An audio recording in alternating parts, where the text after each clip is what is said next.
मी काय म्हणते, उगाच डोक्यात राग घालून घेण्यात काय अर्थ आहे? आपल्या पोराच्या आयुष्याचा प्रश्न आहे. म्हणजे पिंट्याच्या हो, मला वाटतं पिंट्या ऐकेल आपलं. तो आपल्या शब्दाबाहेर नाही. कशाबद्दल?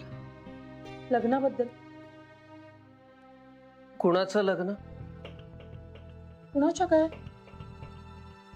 पिंट्याच्या लग्नाबद्दल बोलतेय मी. कला, मला वाटतं आपण नको पडूया यात. आपण नको पडूया म्हणजे मग कोण पडणार आहे? त्याचं अख्खं आयुष्य पडलेलं आहे. आपण नको का विचार करायला? मला वाटतं सविता सुखी ठेवेल पिंट्याला. आणि तिच्या सुखाचं काय?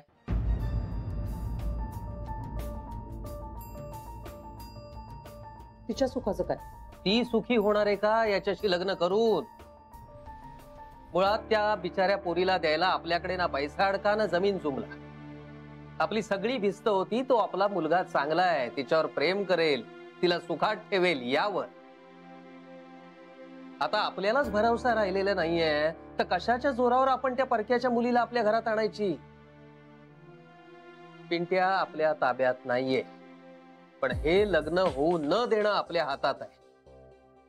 आणि मी त्या मुलीचं वाटोळं होऊ देणार नाही. काही वाटोळं विटोळं होत नाही. मुली करतात ऍडजस्ट सगळं लग्नानंतर. कशाशी? परिस्थितीशी. परिस्थितीशी? म्हणजे ज्या माणसाच्या भरवशावर आपण या घराचा उंबरठा ओलांडला तो माणूस आपला नाहीये, आपला नव्हताच कधी, या वस्तुस्थितीशी? आई वडिलांना सगळं ठाऊक असूनही त्यांनी या मुलाची धोंड आपल्या गळ्यात बांधली, या फसवणुकीशी? अगं कशा कशाशी ऍडजस्ट करायचं ती नाही कला? आणि का असं काय सोनं लागून गेलंय आपल्या पोराला? ज्या चांगुलपणाकडे बघून दत्ता आपली मुलगी या गरीब घरामध्ये द्यायला तयार झाला, तो चांगुलपणा बाजूला ठेवायचा आणि त्यांची अशी फसवणूक करायची? नाही हो, तसं नाही हो. कला, माझ्याच्याने हे होणार नाही. परक्याची असली तरी ती कुणाची तरी मुलगीच आहे. मी नाही तिचं वाटोळं होऊ देणार. मी दत्ताला स्पष्ट सांगणार आहे जे काही सगळं खरं आहे ते. अहो, अशाने कसं जुळेल लग्न त्याचं? अगं कधी जुळलंय? तो होताच कधी या सगळ्यामध्ये? मूर्ख ठरलोय आपण कला. आता झाला तेवढा तमाशा पुरे झाला. अहो पण चर्चा पुरे, तू तुझ्या कामाला जा. मग ह्याने काय होणार? हवं तर मी जातो, पण हा विषय आता पुन्हा नको. जानूला काय सांगणार? जे खरं आहे ते. म्हणजे सविताला सून म्हणून नको म्हणताय? मग त्या काय उडान टप्पू सुनीताला सून म्हणून आणायचा विचार आहे की काय? तुम्हाला सांगून ठेवते मी, त्या मुलीला मी माझ्या घराची पायरी देखील चढू देणार नाही, माझ्या जीवात जीव असेपर्यंत.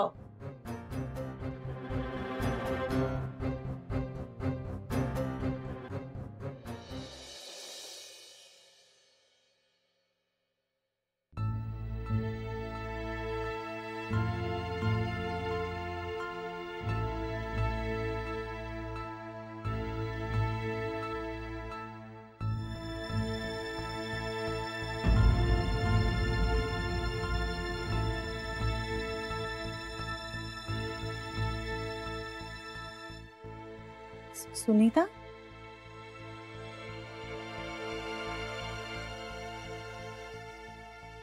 अगं तू बाहेर का थांबलीयस? आत ये ना. अगं आम्ही मगाचपासून सांगतोय तिला आत ये म्हणून, ऐकतच नाहीये ती.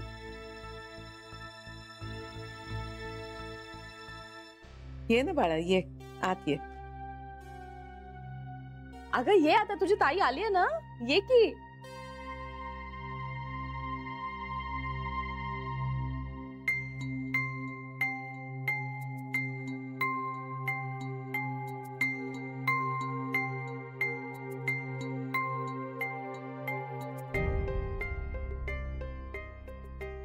अय्याजी, ही सुनीता.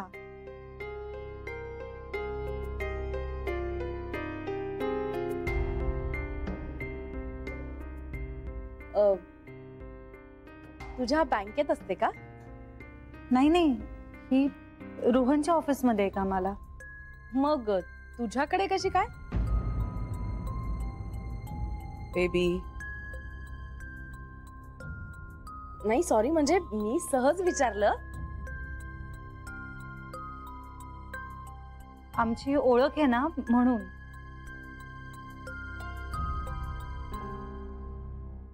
सुनीता काय ग?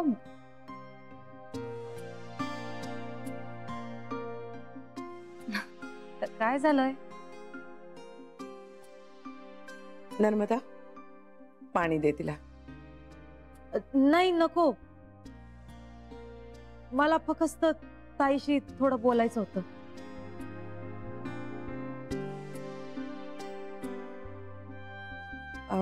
जानवी तिला घेऊन तुझ्या खोलीत जा, नीट बोलता येईल तुम्हाला.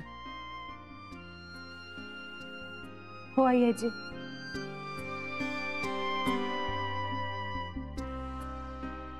ये मी आलेच. हं.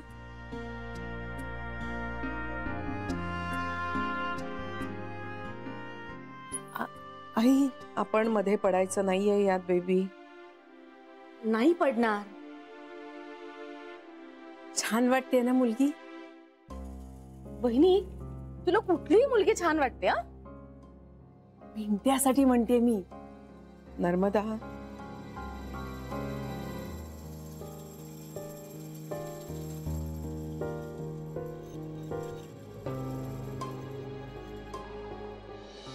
अरे आहे तरी काय तुझ्या मनात, सांग तरी.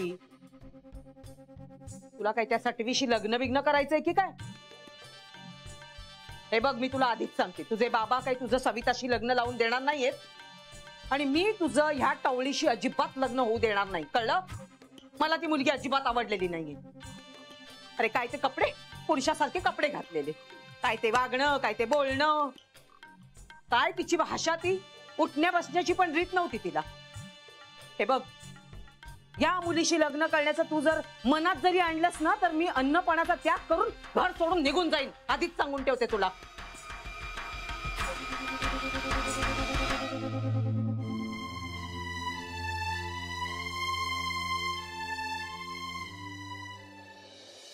ताई ताई खरंच सॉरी, माझं समजा चुकलं. मला तेव्हा काहीच सुचलं नाही हो. मी रोहण्याला एवढा अपसेट नाही बघू शकत. अगं पण म्हणून तू घरी गेलीस का? मला फोन तरी करायचाच ना. अहो पण त्याने शपथ घातली होती मला की तुम्हाला फोन करायचा नाही म्हणून. आणि प्रॉब्लेम असेल तर अजिबातच करायचं नाही. पण म्हणून डायरेक्ट घरी गेलीस का तू? चुकलं माझं, सॉरी. मला खरंच काही सुचलं नाही हो तेव्हा. नेहमी बिरबिरलेला असायचा रोहण्या. रोहण्यापासून लांब राहून झालं, त्याला समजावून झालं, त्याच्याशी बोलून बी झालं, तरी काय बी फरक नाही. सगळं जशाच तसं, नुसता हरवलेला असतो. माझे पप्पा बी बोलले होते की पोरगा जर गरीब असेल तर त्याच्या मम्मी पप्पांना तूच जाऊन भेट म्हणून. बापरे गॉड. जानवी प्लीज काम डाऊन. शांत.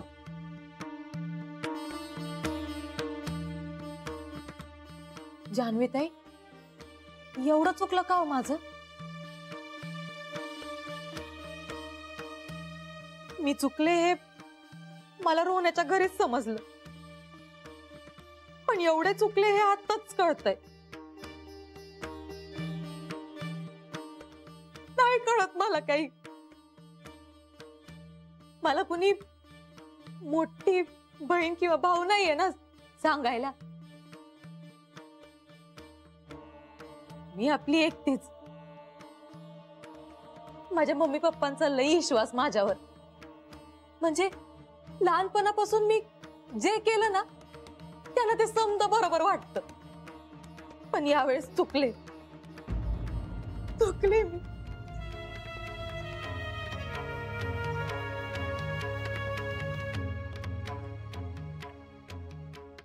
Janvi relax. She needs your help. I know.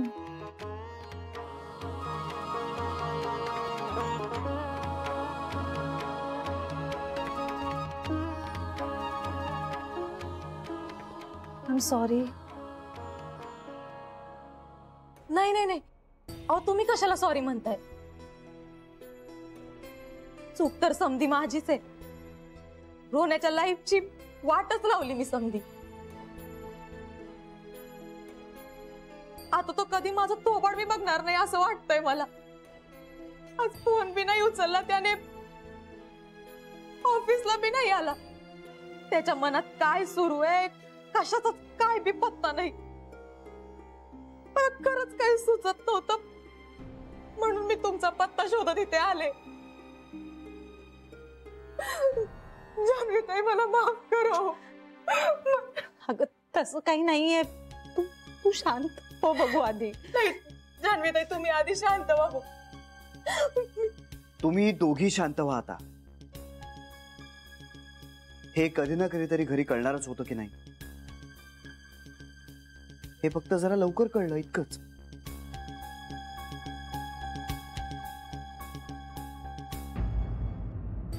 Sunita, तुला पाणी हवंय? चहा देऊ का थोडा? तू बस, मी पाणी देते आधी.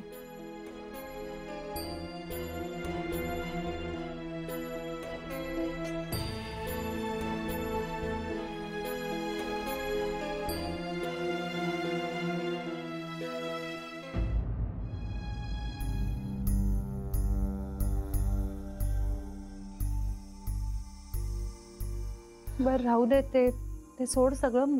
मला सांग, बाबा काय म्हणाले? ते नीट बोलले माझ्याशी, पण त्या रोहण्याची मम्मी जाम डेंजर आहे हो.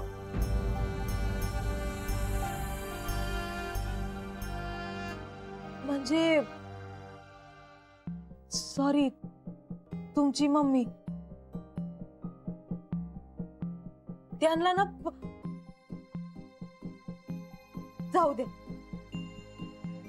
जाम चिडल्या माझ्यावर. मला घराबाहेर बी काढलं.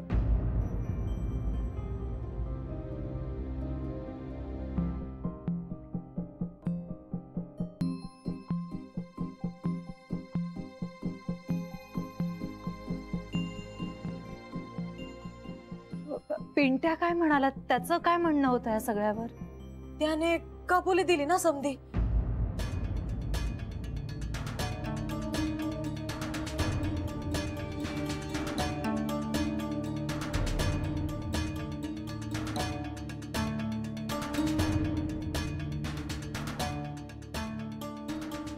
काय झालं म्हणजे त्याने कबुली द्यायला नको होतं का? नाही, तसं नाही.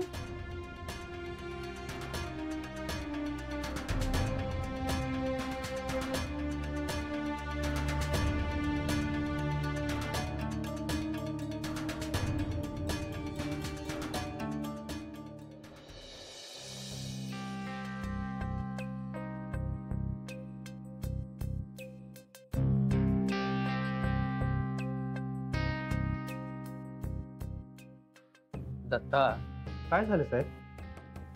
काही अडचण आहे का? हो म्हणजे अडचणच म्हणावी लागेल. कसली? सगळ्यात पहिल्यांदा मी हात जोडून तुझी माफी मागतो बाबा. नाही साहेब, हो, तुम्ही लाजवू नका मला. अरे अरे लाज आम्हाला वाटायला हवे बाबा. बघ, तुझी मुलगी सोन्यासारखी आहे. अगदी काहीही वैगुण्य नाहीये तिच्यात. आम्हाला दोघांनाही तुझी मुलगी खूप पसंत आहे. पण ज्याच्यासाठी हा सगळा अट्टाहास चालला होता ना, त्याचंच काही खरं नाहीये. म्हणजे बाप म्हणून मला त्याचा काही भरवसा देता येत नाहीये. आणि ज्याच्याविषयी मलाच खात्री नाही त्याच्याशी तुझ्या साध्या सरळ मुलीचं लग्न कसं लावून देऊ मी? मला काही कळलं नाही साहेब. म्हणजे मला फार उघड करून सांगता येत नाहीये. आपलेच दात आणि आपलेच ओठ अशी परिस्थिती आहे सगळी. एवढंच सांगतो की तुझी मुलगी गुणी आहे बाबा, आणि माझा मुलगा नालायक निघालाय.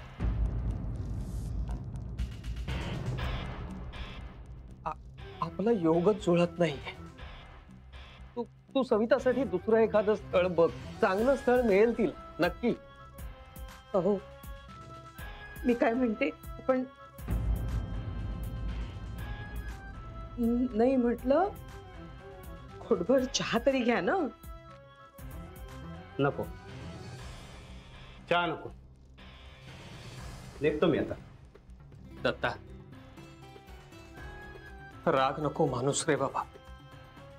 राग कसला म्हणायचोय साहेब? ब्रह्मदेवानेच वरती गाठी मारलेल्या असतात, आपण फक्त निमित्त असतो. निघतो. हो हो येतो म्हणा ना. आता परत इथे येण्याचा योग कशाला येणार आहे म्हणा. नाही, निघतोच. घरी सविता आणि मिसेस वाट बघत असते. आजच गावी जाईन म्हणतो. निघतो.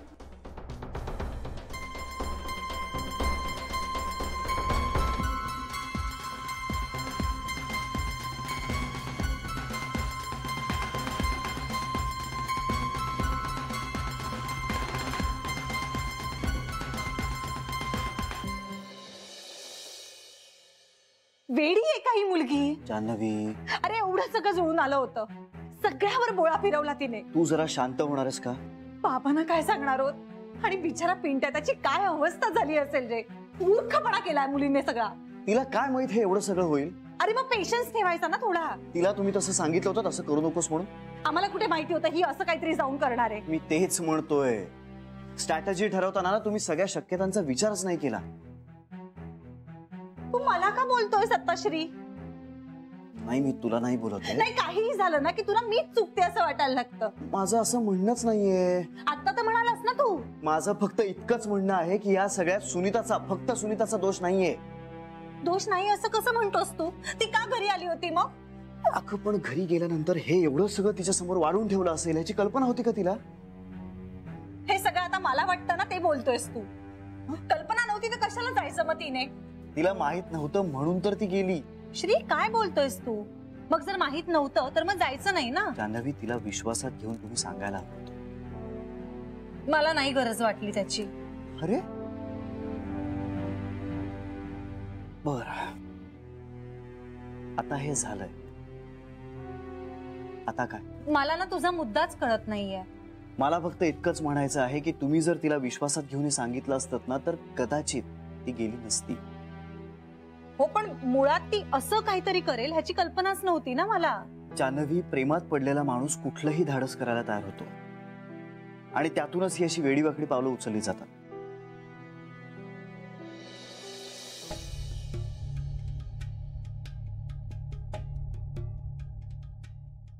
गेला आता मोठा पराक्रम गाजवलात ना. झालं का? झालं तुझं समाधान झालं? हा, स्वतःच्या पायावर धोंडा पाडून घेतलासच ना. तुझ्यासाठी काही करावं ना अशी लायकीच नाहीये तुझी. अरे एवढी मरमर केली मी तुझ्यासाठी, केवढे कष्ट उपसलेत, पण त्या सगळ्यावर पाणी फेरलंयस तू. आता बसा हरी हरी करत. दैव देतं आणि कर्म नेतं म्हणतात ना, त्यातली गत झालीये तुझी. तुझ्या मूर्खपणामुळे तू काय गमावून बसलायस ना हे आता नाही कळणार तुला. आणखीन काही वर्षानंतर कळेल तुला. आईचे शब्द आठवतील, पण तेव्हा काही उपयोग नसेल. कळलं? आयुष्य याच खुराड्यात जाईल ना तेव्हा कळेल तुला. पण तेव्हा कळून काही उपयोग नाही की आपण काय गमावलंय ते. तुला या डबक्यातूनच बाहेर पडायचं नाही. अरे ताईकडे बघ, बघ कशी महालात जाऊन राणीसारखं राज्य करते की. निदान ताईचा तेवढा तरी गुण घ्यायचाच ना. कसा मोठा मासा गळाला लावलाय तिने. आणि तू आई एवढा सोन्याचा घास भरवते तुला, पण तुला लागलेत भिकेचे डोहाळे. बस आता आयुष्यभर रडत बस. तू आधी का नाही सांगितलंस मला हे? अगं मला वाटलं तू हा विचार केला असशील. असं होतं ना. बघ, आपण गृहीत धरतो काही वेळा. आता मी तुला जरा विचारलं की तू मला आधी का नाही सांगितलंस, तर तुझं म्हणणं आहे की मला वाटलं तू विचार केला असशील, कारण हे अपेक्षित होतं. तसंच झालं माझं सुनीताच्या बाबतीत. अरे कुणी असं बॉयफ्रेंडच्या घरी निघून जात नाही ना बोलायला. मला कसं कळणार? बरं, ती एका शब्दाने जरी मला म्हणाली असती ना तरी मी तिला सांगितलं असतं की बाई थांब, असं काही करू नकोस. पण नाही, ही बघ. जान्हवी, मला तुला एकच गोष्ट समजवायची आहे, ती म्हणजे मी तुझ्यावर कुठलाही आरोप करत नाहीये. तुझा याच्यात दोष आहे असं म्हणत नाहीये मी. तुला या सगळ्याची कल्पना नव्हती, मान्य आहे मला. पण अगं, प्रेमात पडलेली माणसं या अशा चुका करतात. कळलं मला, आणि मी हेच गृहीत धरायला हवं होतं. हे बघ जान्हवी, माझं म्हणणं फक्त इतकंच आहे की आता आपण हे सगळं स्वीकारूया. मला माहिती तुला आता प्रचंड टेन्शन आलंय. घरात काय महाभारत घडलं असेल याची मी कल्पना करू शकतो. पण आता जे झालं ते झालं. ते आता आपण बदलू शकणार आहोत का? नाही ना. त्यामुळे आता पुढे काय करायचं याच्यावर विचार करूया. आता पुढे काय करायचंय? काय म्हणजे काय? आता आई बाबांना कसं समजवायचं, त्यांना कसं पटवायचं, पिंट्याचं लग्न.